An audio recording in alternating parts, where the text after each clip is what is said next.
नमस्कार दोस्तों, इस चैप्टर की सेकंड चैप्टर की नेक्स्ट वीडियो में आपका स्वागत है। अब हम एसिड्स की स्ट्रेंथ के बारे में या बेस की स्ट्रेंथ के बारे में आपके साथ डिस्कस करेंगे। तो अगर हमारे पास बहुत तरह के एसिड हैं, तो कुछ एसिड स्ट्रांग भी होते हैं, कुछ एसिड वीक भी होते हैं, ठीक है ना। तो कैसे पता चलेगा कि जो गिवन एसिड है वो स्ट्रांग है, या कैसे पता चलेगा कि गिवन जो एसिड है वो वीक है। तो उसकी स्ट्रेंथ को नापने के लिए हमारे पास एक स्केल है, पीएच स्केल, जो कि 1909 में सोरेनसन नाम के साइंटिस्ट ने डिस्कवर किया था या फॉर्मुलेट किया था। तो उसको पता करने के लिए हम एक यूनिवर्सल इंडिकेटर का यूज करते हैं, जो अलग अलग पीएच की वैल्यूज पे अलग अलग तरह के कलर्स इंडिकेट करता है। जो पीएच की हमारी रेंज है, पीएच वैल्यू की रेंज है, जो हमें ये बताती है कि एसिड स्ट्रांग है या वीक है, या बेस स्ट्रांग है या वीक है, या गिवन सब्सटेंस क्या है, वो 0 से लेके 14 तक होती है, ठीक है ना। जो पीएच की वैल्यू होती है दोस्तों 0 से लेके 14 तक होती है। ये वाला टेबल है हमारा पीएच का। अब अगर हमारा पीएच 7 है तो हम न्यूट्रल हैं। तो गिवन सब्सटेंस का अगर पीएच 7 आ रहा है तो इसका मतलब है कि वो सब्सटेंस आपका न्यूट्रल है। अगर पीएच 14 है तो स्ट्रॉन्गेस्ट बेस है, अगर पीएच 0 है तो स्ट्रॉन्गेस्ट एसिड है। तो एसिडिक स्ट्रेंथ 7 से लेके 0 की तरफ जाते हुए जाएंगे तो बढ़ेगी, बेसिक स्ट्रेंथ 7 से लेके 14 की तरफ जाते हुए इंक्रीज करेगी। अगर पीएच ज्यादा है तो एच आयन की कंसंट्रेशन, हाँ मैं आपको ये बता देता हूं, कोई सब्सटेंस एसिड है या बेस है वो इस बात पे डिपेंड करता है कि अगर स्ट्रॉन्ग एसिड है या वीक बेस है या वीक एसिड है, वो इस बात पे डिपेंड करता है कि एच आयन की कंसंट्रेशन कितनी है।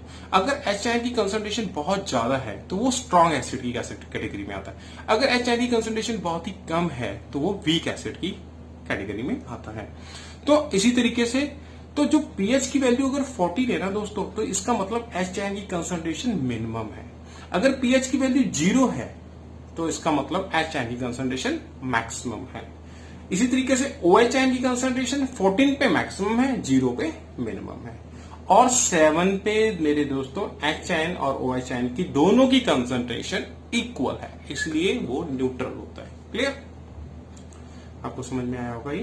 तो हमारे पास यूनिवर्सल इंडिकेटर जो होता है वो मिक्सचर ऑफ कई तरह की डाइज हम उसमें यूज करते हैं, जो डिफरेंट डिफरेंट कलर शो करता है अलग अलग पीएच की रेंज पे।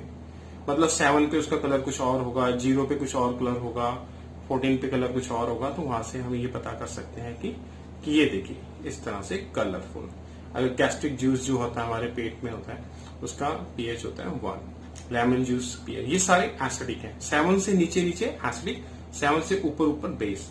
अब सोडियम हाइड्रोक्साइड NaOH का अप्रोक्सीमेटली 14 होता है, स्ट्रॉन्गेस्ट बेस है हमारा। The strength of acid and base depend on the number of H ion या and OH. Strong base means OH ion की concentration बहुत ज्यादा है, strong acid means H ion की concentration बहुत ज्यादा है, ठीक है। दूसरी एक और डेफिनेशन है, स्ट्रॉन्ग एसिड वो एसिड होता है जो कंप्लीटली आयोनाइज हो जाता है। मतलब कि मैंने अगर 100 मोलिक्यूल्स 100 किसी चीज को 100 भेजा और वो 100 के 100 टूट गए जाके, H आयन प्रोड्यूस किया उन्होंने, तो हम इसे स्ट्रॉन्ग एसिड कहेंगे। अगर मैंने 100 मॉलिक्यूल्स भेजे कि जिसके पास H आयन और वो सिर्फ 5 टूटे, यानी उसने 100 गया वो, लेकिन उसने वाटर में जाके सिर्फ 5 हाइड्रोजन आयन रिलीज की, तो वो वीक एसिड की कैटेगरी में आएगा, ठीक है। इस तरह से भी हम डिफाइन करते हैं। The acid which completely ionise is a strong acid. The acid which partially ionized in solution is weak acid. और सिमिलरली हम बेस की डेफिनेशन भी इसी तरह से बना सकते हैं। जो कंप्लीटली आयोनाइज हो जाएगा वो स्ट्रॉन्ग बेस होगा, जो पार्शली आयोनाइज होगा, आयोनाइज मीन्स पानी के अंदर जाकर आयंस प्रोड्यूस करना, जो पूरी तरह से आयंस को प्रोड्यूस करेगा कंप्लीटली आयोनाइज होगा वो स्ट्रॉन्ग होगा, जो पार्शली आयोनाइज होगा वो वीक होगा। क्लियर? अब पीएच की हमारी डेली लाइफ में क्या इंपॉर्टेंस है? हमारे प्लांट्स, एनिमल्स सभी जितने भी हैं वो पीएच की को सेंसिटिव है। मतलब एक पर्टिकुलर पीएच की रेंज में ही लिविंग ऑर्गेनिजम्स का मेटाबॉलिज्म या उनकी ग्रोथ होती है। अगर पीएच उससे कम हो जाएगा तो भी अच्छा नहीं है, पीएच उससे ज्यादा हो जाएगा तो भी अच्छा नहीं है उनके मेटाबॉलिज्म के लिए या उनकी ग्रोथ के लिए। अब एक कंसेप्ट आता है दोस्तों, एसिड रेन क्या होती है। आपको पता है जो हमारा रेनिंग वाटर होता है वो एसिडिक होता है बिकॉज ऑफ कार्बोनिक आयन की वजह से, ठीक है, हाइड्रोजन कार्बोनेट होता है, H2CO3 होता है, उसकी वजह से हमारी जो रेन होती है एसिडिक होती है। अगर वो पीएच एसिड रेन का 5.6 से कम हो जाए तो हम उसको एसिडिक रेन बोलेंगे।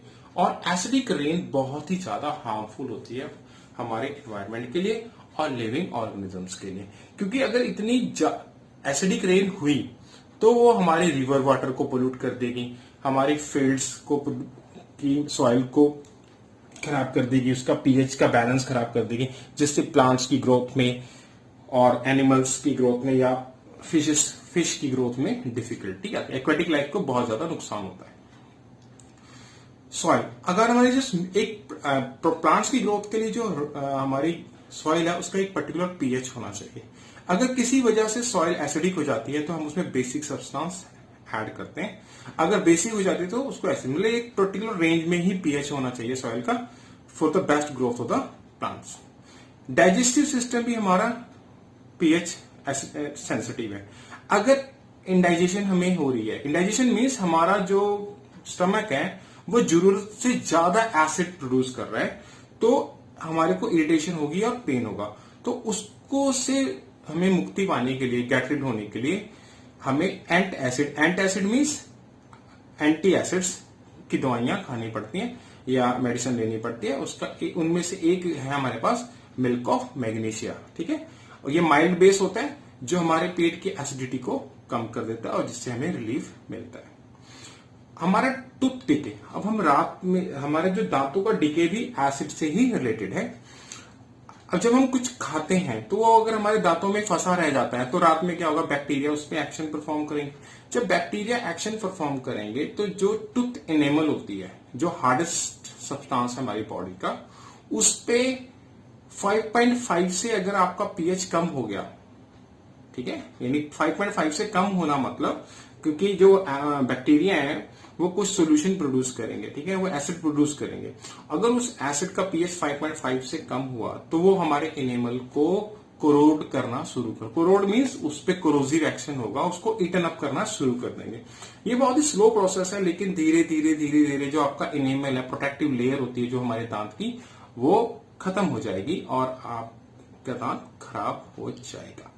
तो ये इस तरह से होता है। तो ये जो बैक्टीरिया है ना, ये एसिड प्रोड्यूस करते हैं खासकर शुगर वाली सब्सटेंस में, इसलिए बच्चों को मना किया जाता है कि वो चॉकलेट्स या सुगरी सब्सटेंस, सुगरी फूड्स ना खाएं, क्योंकि मीठे के साथ बैक्टीरिया मिलकर बहुत ज्यादा एसिड प्रोड्यूस करते हैं। अगर खासकर तब अगर आपने ब्रश नहीं किया सोने से पहले, तो बहुत मुश्किल हो जाते हैं। इसलिए हमारे जो टूथपेस्ट होते हैं दोस्तों, वो बेसिक होते हैं ताकि वो आपके दांतों का जो एसिडिक है उसको 5.5 से ऊपर ही रखें, यानी नीचे ना आने दें।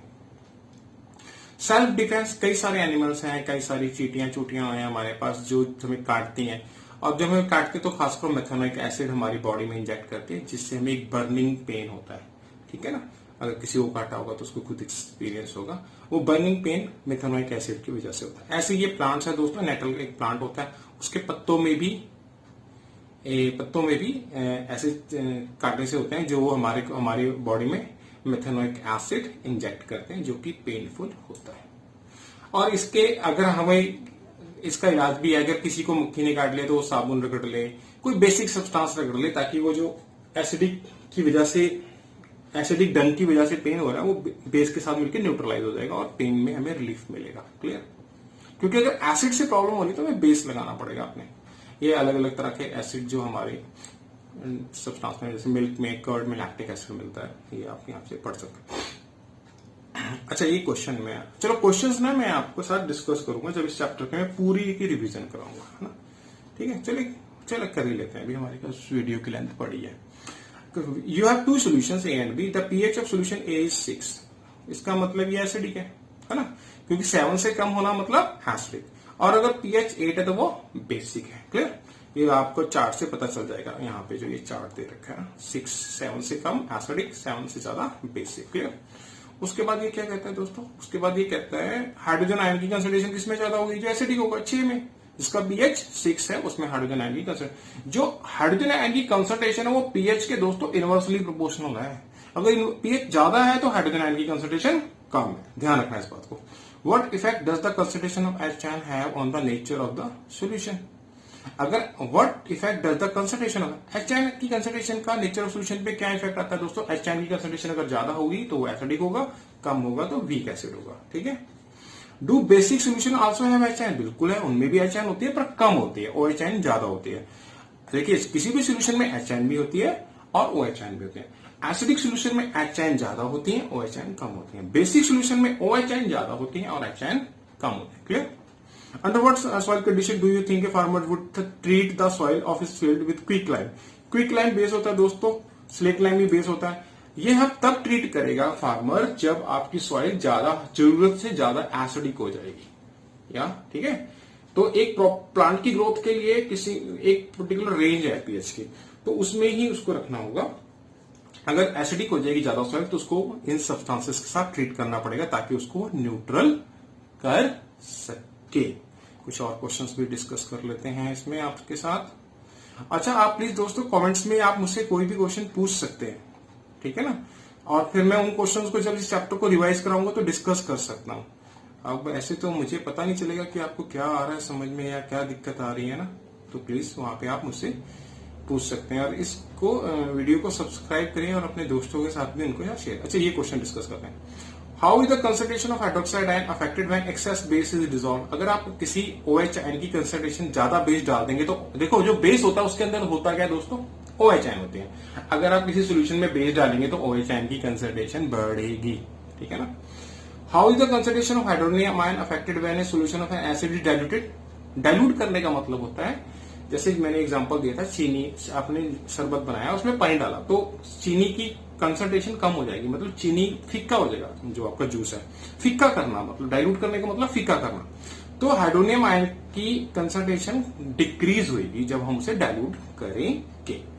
While diluting an acid, why is recommended that the acid should be added to water? Yes, acid को पानी में डालना और हिलाते रहना पानी को ताकि एसिड पूरा मिलता जाए। और जो उसकी हीट एक्सोथर्मिक रिएक्शन है दोस्तों, ये बहुत ही ज्यादा विगरस एक्सोथर्मिक रिएक्शन है, तो बहुत ज्यादा हीट प्रोड्यूस होती है, इसलिए इस पर डेंजर है, ये डेंजरस है।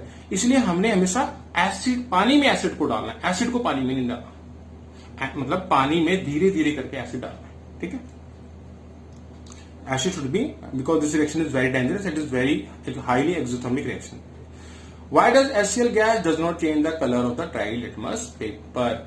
देखो दोस्तों, दोस्ती का पता माड़े टाइम में ही चलता है, मतलब जब हार्ड टाइम आता है तभी हमें पता चलता है। इसी तरीके से किसी भी सब्सटेंस का वो एसिड है बेस सिर्फ सॉल्यूशन में पता चलता है, यानी वाटर एक्वस में चलता, पानी में पता चलता है। तो अगर ड्राई HCl गैस है बच्चे, तो वो ना तो HI रिलीज ही नहीं करेगा, because dry HCl gas does not release HN, that's why it does not show any change in color. Why does an aqueous solution of acid conduct electricity? Because of the presence of ions, right? Why do HCl HNO3 show acidic character in aqueous solution? हाँ, ये भी है, क्योंकि aqueous solution में HCl HNO3 जाके HN release करते हैं। Clear? देखो, जिसमें ये कैपेबिलिटी है ना कि वो सोल्यूशन में जाके HN रिलीज करेगा वो एसिडिक होगा। क्लियर है? जो ये अल्कोहल और ग्लूकोज है ना, ये दोस्तों ये ऑर्गेनिक होते हैं, ये पानी के में जाएंगे तो ये HN रिलीज ही नहीं करते, अपने HN को पकड़ के बैठे रहते हैं, तो ये एसिड की कैटेगरी में नहीं आएंगे, because they do not release HN। I think आपको ये समझ आ रहा होगा देसी लैंग्वेज में, है ना।